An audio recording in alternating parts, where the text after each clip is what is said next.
Hi friends, இன்றைக்கி சுண்டைக்காய் வச்சு சூப்பரான ரெசிபி தான் பார்க்க போகிறோம். சுண்டைக்காய் துவையல் எப்படி செய்கிறதுன்னு பார்க்கலாம்.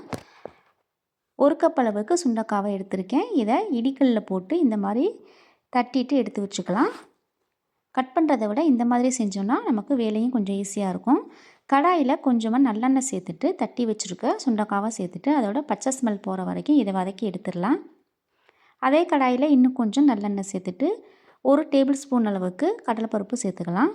இது கூடவே கொஞ்சமாக சீரகம், காரத்துக்காக காஞ்ச மிளகாய், 10 சின்ன வெங்காயம், சின்ன சைஸ் அளவு புளி, வதக்கி வச்சுருக்க சுண்டைக்காயும் சேர்த்துட்டு கொஞ்சமாக உப்பு சேர்த்துட்டு இதை அப்படியே வதக்கிடலாம். அடுப்பை மீடியம் ஃப்ளேம்லேயே வச்சுட்டு வதக்கிக்கலாம். இது கூடவே ஃபைனலாக ஒரு கையளவு கருவேப்பிலையும் சேர்த்துட்டு அப்படியே இதை வதக்கிடலாம். சுண்டைக்காயில் ஏகப்பட்ட நன்மைகள் இருக்குது. இதை வாரத்துக்கு ஒரு முறையாவது கண்டிப்பாக நம்ம எல்லாருமே சாப்பிடணும். ஸ்டவ் ஆஃப் பண்ணிவிட்டு இதை ஆற வச்சுட்டு அரைச்சிட்டு எடுத்து வச்சுக்கலாம். இதுக்கு தாளிப்பு ரெடி பண்ணிடலாம். கடாயில் கொஞ்சமாக நல்லெண்ணெய் சேர்த்துட்டு கடுகுளுந்த பருப்பு, காஞ்ச மிளகாய், கருவேப்பிலை சேர்த்துட்டு அரைச்சி வச்சுருக்க துவையலில் இதை சேர்த்துட்டு அப்படியே மிக்ஸ் பண்ணிடலாம்.